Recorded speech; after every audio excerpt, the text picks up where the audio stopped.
Today we're going to walk through what happens inside your body hour by hour when you compress your eating into a single focused window. We'll look at the research, hear from real people who've tried this, and talk honestly about whether this approach makes sense after age 60. Before we start, I want to share something important with you. The information in this video is for educational purposes only and should not replace advice from your personal physician. Now, let's explore what research tells us about this fascinating, what really happens when you switch to one meal a day topic. Imagine for a moment that your body is like a warehouse, a busy, constantly overwhelmed warehouse. Delivery trucks arrive every few hours, boxes pile up, and nobody ever has time to clean. This isn't just a metaphor. For many of us over 60, this is what's happening inside our bodies when we eat 3 meals a day, plus snack. But what if I told you that by changing when you eat, not necessarily what you eat, something remarkable happens? So let's set aside the hype, the extreme claims, and just look at what actually happens in the human body when you wait 23 hours before your one daily meal. First, let's be clear about what we're discussing. This eating pattern is often called OMAD, which stands for 1 meal a day. It's not about starving yourself. It's not about eating less, necessarily. It's about condensing all of your daily nutrition into a single eating window, usually lasting 1 to 2 hours, and then fasting for the remaining 22 to 23 hours. Now, I know what many of you might be thinking. That sounds extreme. I've been told to eat small meals throughout the day, and you're right to be cautious. For decades, that was the standard advice. But here's what researchers have been discovering. The human body, especially as we age, wasn't designed to process food constantly. For most of human history, our ancestors went many hours, sometimes days, between meals, and their bodies adapted with powerful cleanup and repair systems that only activate when we're not digesting food. So the question becomes, what exactly happens during those 23 hours? What's going on inside your cells, your organs, your brain? Let me introduce you to someone who found out firsthand. Case study number 1. Meet Margaret. She's 68 years old, a retired teacher from Ohio. 3 years ago, Margaret was taking 4 different medications for type 2 diabetes, high blood pressure, and cholesterol.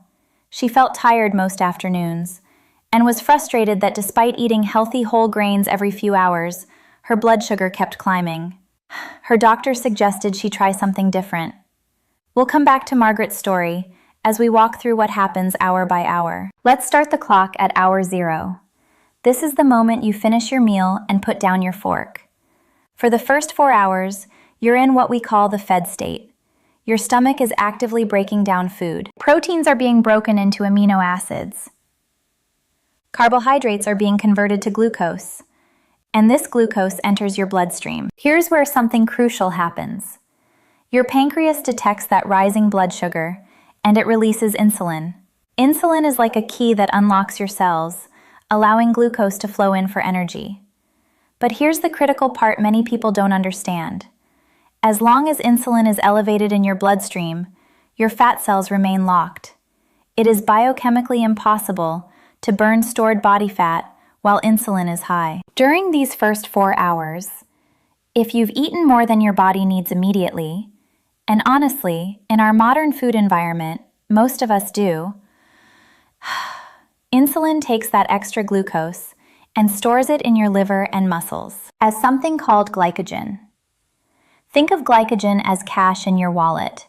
It's readily available, but there's a limit to how much you can store. You feel perfectly normal during this phase.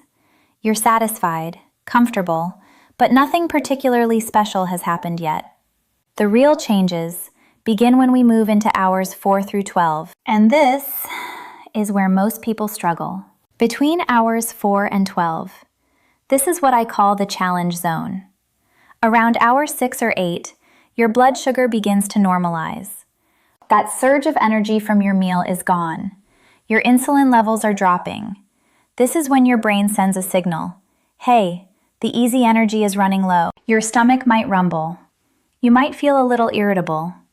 Some people get what I call hangry, and this is the moment that most people mistake for an emergency. I'm shaky. I need food right now or something bad will happen. But here's what's actually going on. You're not in danger. You're just experiencing your body, switching fuel sources. It's like a hybrid car that's always run on gasoline, suddenly being asked to use the electric battery. There's a stuttering moment. If you can push through this uncomfortable phase, something fascinating happens. Your liver realizes no new food is coming, so it opens up that glycogen wallet we talked about. It starts breaking down those stored sugars to keep your blood glucose steady. You're not losing muscle. You're not in danger. You're simply using the rainy day savings your body stored for exactly this purpose. Remember Margaret? She told me that the first week was genuinely hard.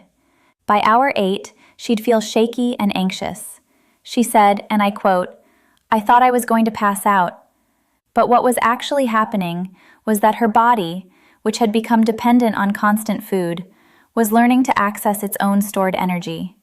Her doctor had warned her this might happen, and encouraged her to add a pinch of sea salt to her water to help with the electrolyte adjustment.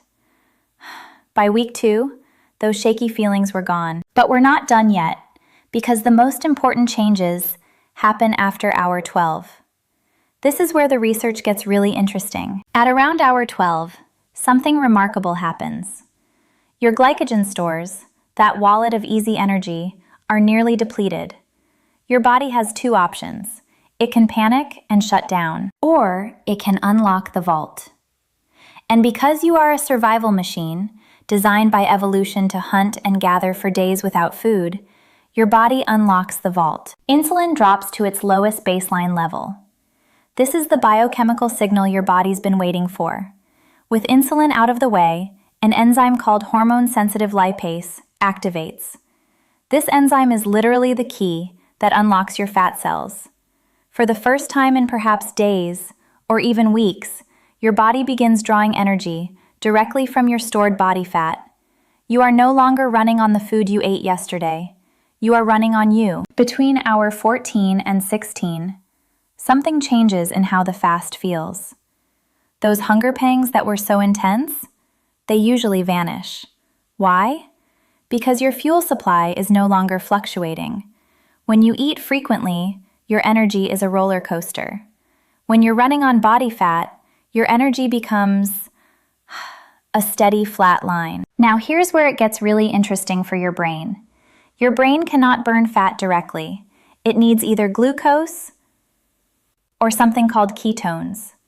As your body breaks down fat, your liver converts some of those fatty acids into ketones. And it turns out your brain loves ketones. Ketones are what researchers call a superfuel. They burn cleaner than glucose, producing more energy per molecule with less cellular waste. This is why around hour 16, many people report something they call the lift. Brain fog evaporates, focus sharpens. You don't feel weak, you feel clear. But this is just the beginning. Because at hour 18, the real magic happens. We're now entering what many researchers consider the most valuable part of the fasting timeline. Around hour 18, a process called autophagy begins to significantly activate. Autophagy literally means self-eating, but don't let that term scare you. It's actually your body's internal recycling program. Remember our warehouse? For 18 hours, no delivery trucks have arrived. The manager looks around and realizes he still needs building materials to keep operations running, but nothing new is coming in. So he orders the staff to start scavenging. They look for broken shelving, rusty pipes, old debris that's been sitting in corners for years. They break these down, melt them, and create brand new, strong materials. In your body, this is exactly what's happening at the cellular level. Your cells start hunting for damaged proteins. They find mitochondria, those little energy factories, that aren't working efficiently anymore. They find misfolded proteins that could eventually contribute to diseases like Alzheimer's. Your body wraps a membrane around this cellular junk, dissolves it, and recycles it into pristine new amino acids. This process is the closest thing we have to a cellular fountain of youth. When you eat constantly throughout the day, autophagy never fully activates. The cleaning crew never comes to work. But by fasting to hour 18 and beyond, you're giving your body permission to take out the trash. This is why people often notice that their skin starts to look clearer. This is why old aches and pains sometimes begin to feel better. You're finally clearing out decades of accumulated cellular debris. Margaret told me something that gave me chills. After about 6 weeks of eating once daily, she noticed her wedding ring was looser. But it wasn't just that she'd lost weight. She said her fingers looked different. Less puffy, almost younger, were her words. Her doctor explained that chronic inflammation, the kind that makes joints swell and skin look dull, was finally subsiding. Her fasting glucose, which had been hovering around 160, was now consistently below 110. Her doctor reduced 2 of her 4 medications. This didn't happen overnight. It took 3 months of consistency. But it happened. Now, I know what some of you are thinking. If my body is breaking things down for fuel, isn't it eating my muscle? This is the most common fear, and I understand why it worries people, especially over 60. But here's what the physiology actually shows. At around hour 20, your body releases a protective hormone called human growth hormone, or HGH. Research published in the Journal of Clinical Investigation showed that during extended fasting, HGH levels can increase by 1,300% or more. HGH acts like a force field around your muscle tissue. It tells your body, burn the fat, but protect the muscle. We need the muscle for movement and strength. Your body is remarkably intelligent. It's not going to burn the furniture to heat the house when you have a shed full of firewood right outside. It burns stored fat first. It preserves muscle. As you approach hour 23, your body is in a unique state. Your insulin sensitivity is at its peak. Your cells are like dry sponges, ready to absorb nutrients. Your gut has had nearly a full day to rest and repair. Your brain is running clearly on ketones. You are not weak. You are optimized. But here's where many people make a critical mistake. What you eat to break this 23-hour fast matters enormously. Because your body is so receptive right now, so absorbent, flooding it with the wrong foods can actually do more harm than good. If you break a 23-hour fast with pizza and soda, you'll experience a massive blood sugar spike, followed by an exaggerated insulin response, and you'll end up feeling tired and bloated. Instead, think of your meal as building material, not a reward. Start with protein. High-quality protein like salmon, chicken, eggs, or grass-fed beef. Your body needs amino acids to rebuild the structures it broke down during autophagy. Add healthy fats: avocado, olive oil, nuts.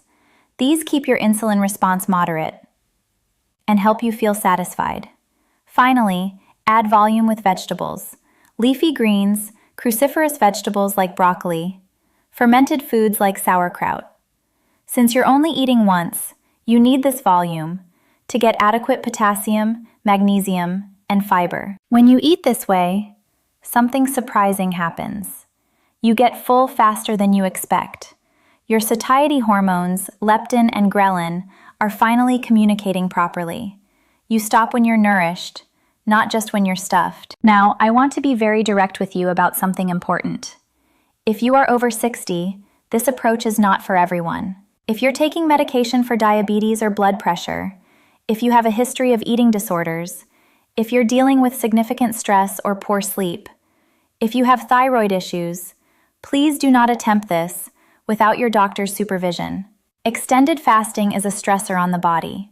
For some people, especially those already under stress, it can elevate cortisol, which can actually worsen blood sugar control. The adaptation period is also harder as we age. If you're currently eating 6 times a day, you can't jump to one meal tomorrow. Start by pushing breakfast back 1 hour, then 2 hours. Eventually, skip it altogether. Then start pushing lunch back. Give your body weeks, not days, to adapt. You need time to build the enzymes that allow you to efficiently burn fat. This is called metabolic flexibility. During the first week, you might experience headaches, dizziness, or fatigue. This is usually not the diet being harmful. It's your body releasing water and electrolytes as insulin drops. The fix is often simple. Add a quarter teaspoon of sea salt to your water during the fasting window. This can eliminate those symptoms entirely. Case study, number 2. I spoke with Robert, a 72-year-old from Texas. He tried to jump straight into OMAD and felt terrible for 3 days. He backed off, started gradually, and spent 6 weeks slowly compressing his eating window. By month 3, he was comfortably eating once a day and had lost 30 pounds, while maintaining his muscle mass according to his DEXA scan. But the gradual approach was essential. So let's bring this all together. When you compress your eating into a focused window and fast for 23 hours, here's what happens. Your insulin drops, allowing fat burning. Your brain switches to the cleaner fuel of ketones. Your cells activate autophagy and clear out damage. Your growth hormone protects your muscle while you burn fat. You're not starving. You're allowing your body to do the deep maintenance it never has time for when food is constantly coming in. For Margaret, this approach changed her life. 3 years later, she's off 3 of her 4 medications. Her energy is stable throughout the day. She says she feels more like herself than she has in a decade. But this took time, medical supervision, and patience. It's not a quick fix, it's a lifestyle shift. If you decide to explore this, please do 3 things. 1. Talk to your doctor first. This is not optional. 2. Start gradually. Give yourself at least 4 to 6 weeks to adapt. 3. Listen to your body. If you feel genuinely unwell, not just hungry, back off. There's no prize for suffering. We live in a food environment that has conditioned us to fear hunger. But hunger is not an emergency. It's a signal you can learn to work with. Beyond any weight loss or health markers, what this approach can give you is freedom. Freedom from being a slave to your blood sugar. Freedom from constant meal planning. A return to a more natural rhythm that your body was designed for. If you decide to try this, I'd love to hear about your experience. Leave a comment below sharing your journey. Did you struggle at hour 8? Did you feel that mental clarity at 16? We're all learning together. Remember, your body is wiser than you think. Give it the time and space it needs, and it will show you what it's truly capable of. Thank you for watching. Take good care.